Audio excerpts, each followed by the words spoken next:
Yeah. Hey all, my name's Patrick. That was my apartment. But yeah, more seriously, I want to talk about a couple ways God has been working in my life over the past several years. So having grown up in a really big church, it was hard for me to find that small, like tight-knit community that I think a lot of us here at Harvest have known to love. Paired with my focus on schools and like a lot of my extracurricular activities, my relationship with God was far from what I wanted it to be. And in a lot of ways, my relationship with Him during freshman year paralleled that. If you don't know, that year was really hard for me due to a variety of reasons, but things started to turn around my sophomore year. A brother had invited me out to Easter service that previous April, and I was like, hey, like, that was pretty cool. And so I checked out Gaines, sophomore year, yeah, hashtag Gaines, and that was pretty great. I think that semester God really worked in my life. I'll never forget the fall retreat of 2016. I think He just showed me how valuable a community is in the gospel and how it can really like touch your heart. And I was just so appreciative of all of the guys who were there to sharpen me and speak truth into my life. And man, that year was really transformative. I went to a mission trip to Detroit over spring break. And yeah, Detroit. Man, God just showed me so much. And so I think through it all, God just showed me immersion into biblical community. And in addition to that, I started getting plugged in with hospitality. That's the second thing God's done, of many things, but just showing me a heart for hospitality, whether that's community building, hosting these jam sessions with a lot of other people, or even just going into my own spheres of influence. Like, I've been super involved with this engineering honor society called Tau Beta Pi. It's pretty big. Man, even just like preparing for service and stuff like that. But God's really just showed me how He's working in every single moment and how the missions field is everywhere you go. And so, just lastly, I wanted to take this time to thank not only God, but just this ministry. I've never seen Christ's love more tangibly demonstrated than here, at least in my life. And, you know, maybe this church isn't the biggest, or it might not have like the greatest discipleship in the world, or like, you know, a bunch of other things, you know, but that's not the point. And I think that is precisely the point of the gospel. Like, God takes whatever you give Him and He refines it into something really beautiful. And I think that's really how He's worked in my life. So I just wanted to share some lyrics to a song that have meant a lot to me, and have, I think, summarized just my journey here at UT, and actually my current season. They're from Transfiguration by Hillsong. It goes, now I know, I have seen, your glory cannot be unseen. I am changed, changing still, as I look upon you, Lord, and believe. Thanks, guys.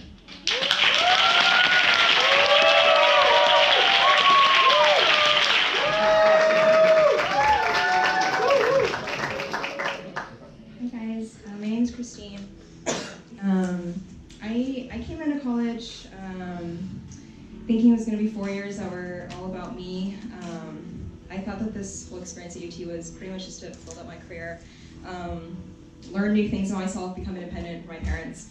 And even when I looked for a church to join, I wouldn't admit this at the time, but if I'm honest, I was thinking things like, how can this community best serve me?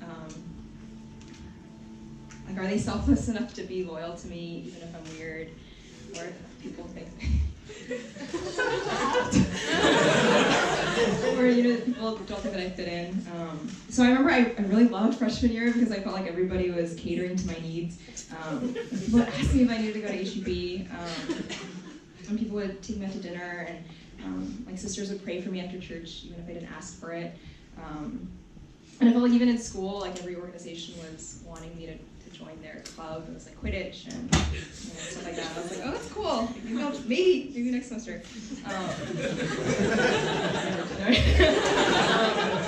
But yeah, I I think over the years, I think God has humbled me a lot in that regard. Even though I think I definitely still have those selfish moments where I think it's all about me. I think that humbling process involved a lot of learning a lot of different things. I think I thought things throughout college, like why am I here at life group? I could be studying. Why am I here at all night prayer? I could be sleeping or doing something else. And even why am I participating in Campus Missions Week? I could be at home for a week with my family or doing anything else. And I felt like for a lot of college, it was a lot of back and forth between my desires and God's glory. And I remember like my parents would ask me all the time, like, why are you wasting so much time in your local church? Why do you spend so much time doing this and that? And I would get so frustrated with them because for me, I was like, Mom, you don't get it, Dad, you don't get it. But I think when I realized the reason why I was really frustrated was because they were voicing a lot of the same concerns that I think I had, and my heart wouldn't admit it at the time. But yeah, like even when I would be at a certain function, I don't think my heart was fully there. I don't think my heart really fully knew why I was there. It was kind of just like a muscle memory thing. But I think the biggest, I don't know what I'd say, I guess,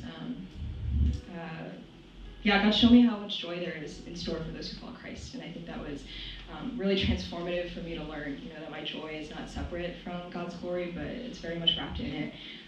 And so I'm so thankful for so many people in this community. I think it's been a lot of rebuking, a lot of discipline, a lot of times when I just didn't enjoy hearing that I was being selfish. But it was really through those testimonies that I think my own heart came to believe, that God is really worth it. God is really that good, and that kingdom of heaven is really like a treasure that I find in a field. It's not doesn't compare to anything else. So I think I started realizing the things that I came into college wanting. If I pursued those and I kept pursuing those things, that's how I would waste my life. Wasn't if I was in the local church and I was serving. I realized that wasn't what was wasting my time. I think I realized the things I was pursuing as a freshman, and I mean even now, things in my heart that if I lived like that for the rest of my life, that would really be a waste. So yeah, I think it's crazy being here because I think I've just watched people graduate and move on to different seasons of life, and like even now I think I'm reminded that it's really not about me. I just feel like, with our class graduating and other classes, it's just seen so many generations of people who are genuine Christ followers being raised up and then impacting another generation. So I'm so thankful for every single one of you. I think every single one of you has played a really important role in my life, really speaking truth into me, and really encouraging me to run this race harder, because it's really all that is worth it. So thank you guys.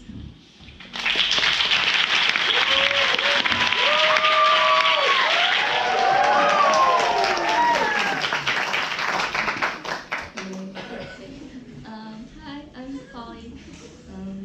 I won't express feelings, so I'm so sorry. So I just came into college just like, okay, I'm gonna do whatever I want, just get my grades, go to what I want to do, which is photography school, and just don't really care about anything else. And then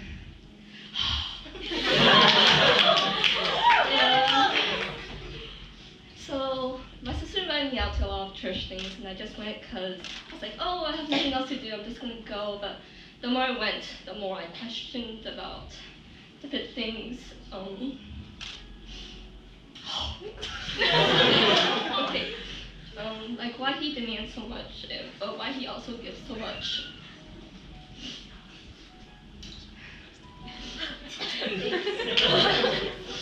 Oh, I lost a bit.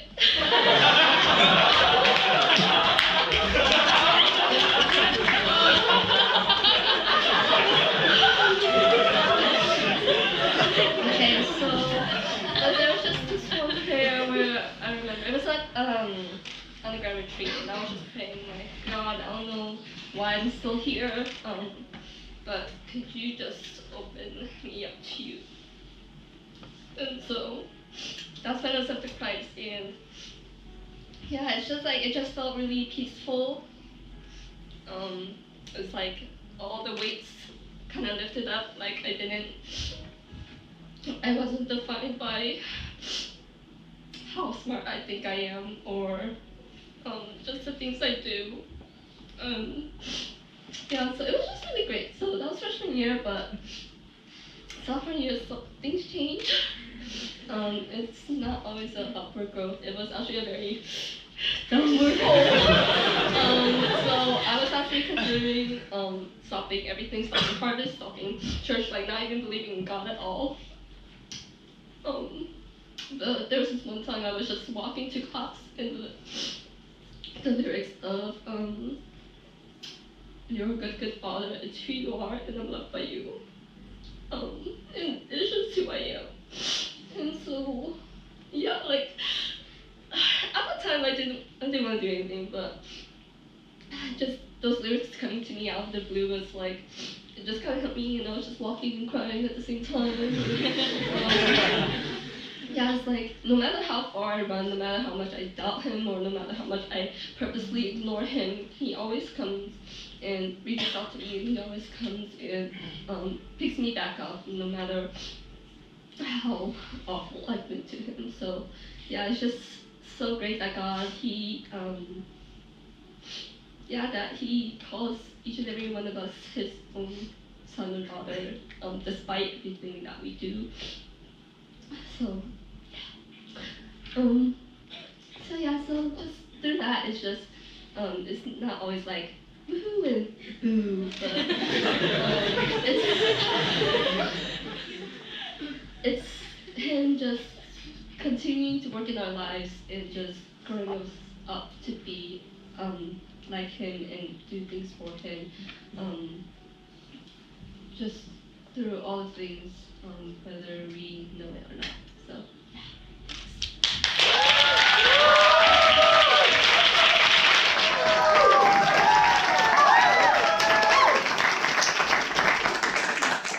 Hi guys. So I'm going to focus on fruit. So how I thought I had none, and how God has really revealed His work in my life. So I always used to have such a hard time seeing fruit in my life, or seeing any kind of transformation really, because I grew up in the church, I did all the right things, and I was saved, but I don't really remember when, or I don't really remember a time before I was saved. And so that started really introducing doubts to me, like yeah, sure, I do everything right, but that could just be, it's just my personality, that's just how I was raised, you know. And as I came into college, my relationship with God really felt like a commitment, just something that, of course I'm going to do, He's the Lord of the universe, but like not something that my heart was really behind. And then so, just coming into college and throughout these 4 years, God has really just shown Himself so powerfully to me, just in ways that I really can't deny. And so one of the ways is that I used to be a huge planner, and I guess I still kind of am. I used to be far worse. So coming to UT was definitely not in the plans, and neither was coming to Harvest or like getting internships or anything really. And just how thoroughly He's overturned my plans, and just yet is still so faithful and provides so much for me is something that I was just really unable to deny, and it really allowed me to have a lot of trust in Him and peace in Him. And then another way is that I was super shy, and I ended up somehow in hospitality. And that's been really hard. And so I think God has really shown His glory through me, because I am not the most natural person at conversation, or just really making any kind of conversation at all. And that people can still feel welcome and still feel genuine, even though I feel that my conversations aren't genuine at all. It's really saying something about how God's working. So, just so many other things, just really showing me His sacrificial love as an inspiration to me when it gets really hard to serve, and giving me that heart to really love others and really wanting to invite them into my life as well. And so, in the end, you know, even though it's a struggle for me to say that I love God, that I'm just not that kind of an emotional person, I guess, even though it's easy for me to say that about other things. I think God has really just shown me so powerfully who he is and what he's done in my life and the fruits that he has grown in me over these 4 years. And I really want to thank all of you for that as well, because you guys have really encouraged me during those times and really been able to testify to how God has worked in my life or has used me to work in your life as well. And so I'm really thankful for that. And so I guess just as I move on, some of the verses that have really been sticking out to me in my college career are the verses about God's steadfast love. And I always used to feel so guilty about those kind of verses because it was like, you know, we are called to love God above all else, and yet I can't feel like I love God, so what does that make me? And so I've been realizing that God has given me steadfastness, and that love is also something that he will grow as well. So thank you.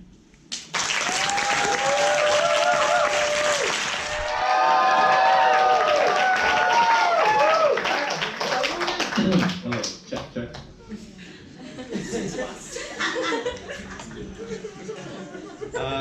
Let's see. Last one. Okay, just a quick note. I actually cut out about a third of my original testimony, just for time constraints, and a lot of that were a lot of the jokes that I put in, mainly to keep my emotions in check. So if I start to look like I'm crying, it's because I am.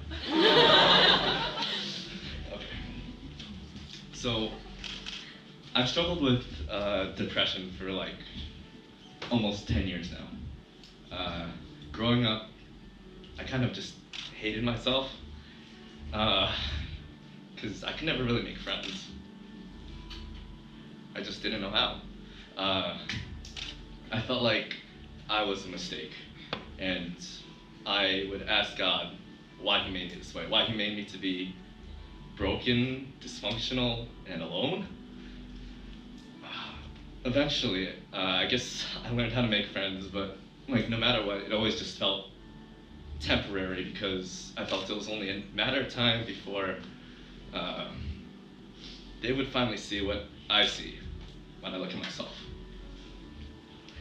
So what do? I keep people at a distance. I let them see what I want them to see. I let them see the silly, sarcastic Tim who spends 2.5 hours making a homemade Cusco costume for an 8-second video clip. And I don't let them see the Tim that is insecure and broken and who just isn't worth anybody's time. So I've struggled with this same depression and anxiety throughout college. Sometimes I could be really happy and I would just thank God for all that he has given me, and then other times it feels like I'm just waiting for my life to end. So it's been a really long 5 years. And a lot of ups and downs, a lot has happened, but I'm actually going to skip to a more recent experience. 4 months ago, New Year's Eve 2017. So my latest depressive episode began last June. And over those months, it just felt like I was just wasting away. And this was New Year's Eve, and for the first time ever, I was spending New Year's Eve alone. My parents, my brother, and my sister were all out doing their own things, and pretty much all of the friendships that I had back at home had kind of just died out at that point. And all I could think was everyone else in the world was spending this night with friends and loved ones, and there I was just at home alone. And the entire night, I just had that little voice in my head just pestering me, saying, this is what it's going to be like.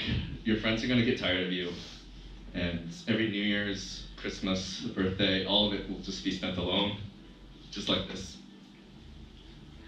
And I laid there, just repeating those things into my head, just over and over again, until I was laying in my bed at 4:30 in the morning. But through that entire night, while I was thinking these things, I didn't cry, because over time, a lot of these thoughts they became so natural and just so obvious to me that I just accepted it. And then around 4:35, my phone rang. I picked up, and on the other side was a friend of mine. And he asked, "Hey, are you up? Is this a bad time?" It was kind of a bad time. But I tell him it's fine. So he goes on, and what he says was, "I just wanted to call and say Happy New Year's, and that I really appreciate having you as my friend." And I was crying before he could even finish talking. At first, I said nothing because I was speechless. But I eventually managed to respond briefly with something along the lines of, "Yeah, same, bro." I just needed to hang up as quickly as possible because I was about to start sobbing. And I just continued to lay there weeping until I finally fell asleep. But looking back, I know that this was just one of the ways that God was trying to get through to me.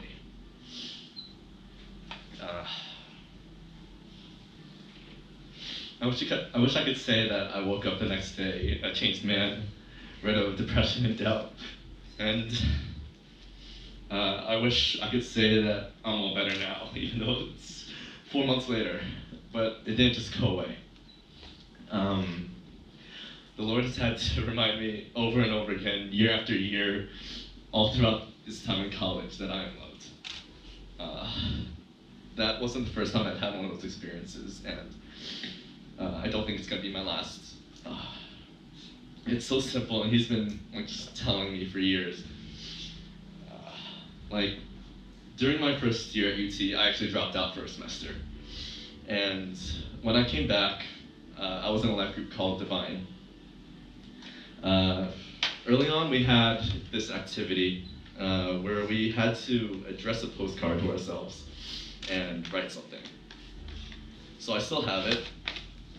I have it right here. And I wrote down what God was trying to tell me back then, and I think it's what he's still trying to tell me right now. And it says in big letters right in the front, "You are not alone." There's a lot more on the back, but I feel like that's pretty much the main gist of it.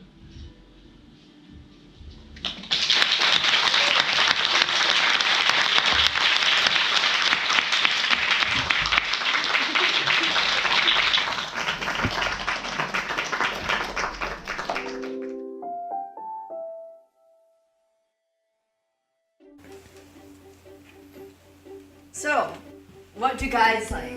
We have food, free food, free food, free food. What else? Girls? Leftovers? Yeah! Yeah, you're right. Yeah.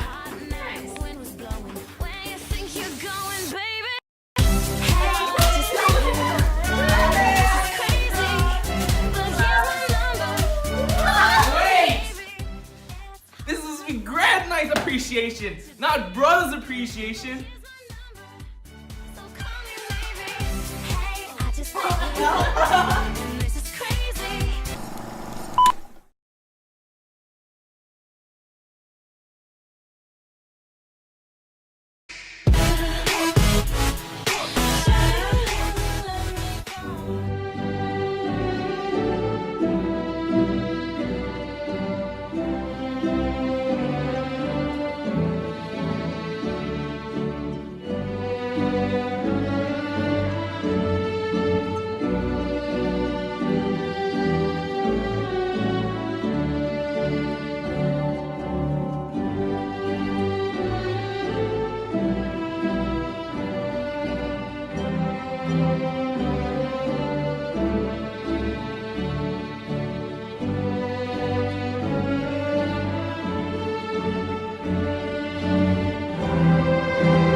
We're not doing a guy's appreciation video, we're doing a grad night video. And we already taught them how to walk. So what do we do now? We should do memes. No. But memes! Memes! Said no meme. Jack, we need to do memes! The memes stop now. You guys have been doing memes for the past 2 years. Can't you come up with something different?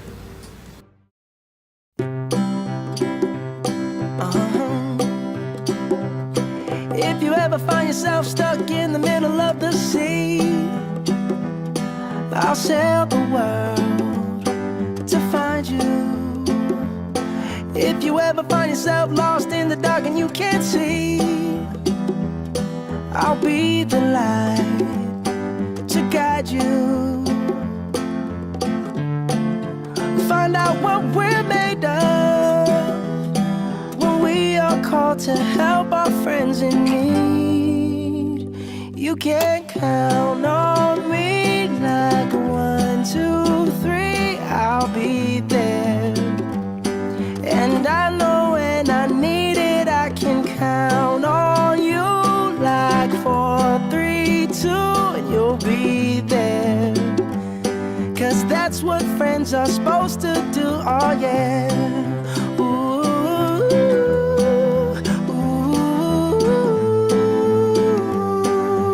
yeah, yeah. If you're tossing and you're turning and you just can't fall asleep, I'll sing a song beside you.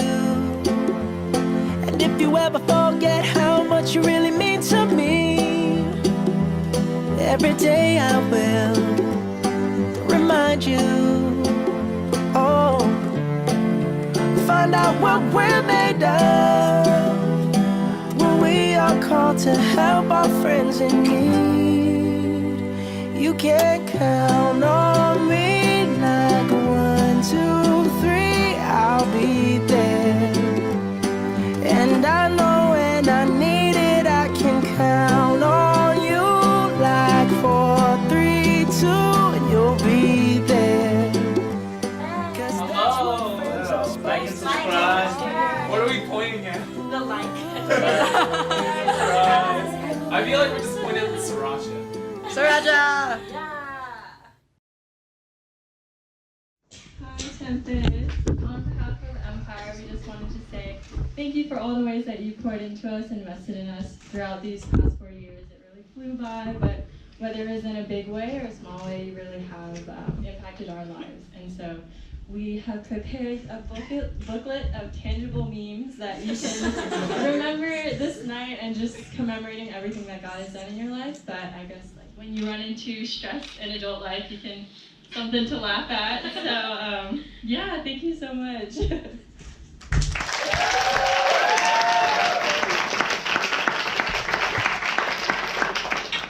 All right. Really want to thank you guys for sharing your testimonies with us. Just before I get into what I was going to talk about today, I just really feel like God loves you guys so much. A word that kept on coming into my heart over and over again. He loves you as a father. And no no matter what you go through in life, God will never be disappointed. Even in the times that you do stumble and fall, God is never going to be disappointed. And the amazing thing about the love of the Father is that He knew everything that He could possibly know about you. He knew all the ups as well as the downs that you were going to experience. And despite everything that He knew about you, He loved you so much that He sent His Son to die for your sins. You will always be in the arms of your Father who loves you so much. And I just really feel like God wants you to know that those times when you do lose hope, that He's going to be your hope. He's always going to call you back to His heart. And so I was just so encouraged to hear the testimonies of what God is doing. And I think God is going to continue to do greater things. And so with that in mind, I'm just going to read for us from Philippians 3, verses 13b through 14. Philippians 3, verses 13b through 14. This is what Paul writes. He says, "But one thing I do, forgetting what lies behind and straining forward to what lies ahead, I press on toward the goal for the prize of this outward call of God in Christ Jesus." Again, in the Message translation, it states it this way: "I've got my eye on the goal, where God is beckoning us onward to Jesus. I'm off and running. I'm not turning back. So keep focusing on the goal, those of us who want everything God has for us." So as you think about this next chapter of your life, regardless of whether you're going to grad school, maybe work, or you don't know what this next chapter has in store for you, really the last encouragement that I want to give you is to continue to keep trusting and continue to press on towards everything that God has for you. To continue to keep trusting and continue to keep pressing everything that God has for you. When you think about this verse, it's really an interesting verse because, I think all of us are familiar with the book of Philippians. We know that Paul's in jail. He's writing this book. The only thing that's certain about his situation is that the future is uncertain. That's the only certainty that he has. And so we look at Paul's situation and we probably imagine that he would have never imagined his future turning out this way. He's sitting in jail. People that he's ministered to are prison guards, and he has no idea what the future has in store for him. Because when you remember Paul, who he was a very ambitious person. Right? Ever since he was young, he knew the destination that he wanted to get to, and he knew what he wanted to achieve in life, and he himself testified that he worked really hard to get there. But I think if we were to ask Paul this question of, Paul, would you ever have imagined that you would end up where you are right now, doing what you are doing? I think Paul would have said that to him it didn't really matter where he was. Because when Christ came and met him, it completely transformed his life. And one of the most profound changes that we see taking place in Paul's life after Christ came into his life was that his life was no longer defined by the places or the destination that he wanted to arrive at. That it was no longer defined by the goals that he wanted to accomplish, but rather it was defined by a person. It was about Jesus, how he needed to pursue after Jesus. And because now his life was defined by his pursuit of Jesus, that even though he's sitting in jail, and even though he's facing the uncertainty of the future that looms over him, that he's able to declare that I press on towards this goal. Because even in this place, that I can and I continue to press to know Christ more. And I pray that that will be a source of encouragement to you, that regardless of where God takes you, that you will and you will always continue to press on to know Christ more. Don't let your life be defined by the places that you want to arrive at or the goals that you want to accomplish, but let your life be defined by the pursuit of knowing Christ more and more, because when your ultimate prize becomes Jesus, and when your life plans, and sooner or later this is how it will be, when your life plans are unfulfilled at times, when it's redirected at times, or even delayed, there will always be a pathway that God will use to show you more of who he is. Show you more of how good he is. Show you more of how faithful he is. and show you more of how committed He is to you. So keep on trusting. And keep on pressing on to make Christ your ultimate prize. And I want to leave you with this, Numbers 6:24-26. It says, "May the Lord bless you and keep you. The Lord make His face shine upon you and be gracious to you. The Lord lift up His countenance upon you and give you peace." Amen. Let's stand together as we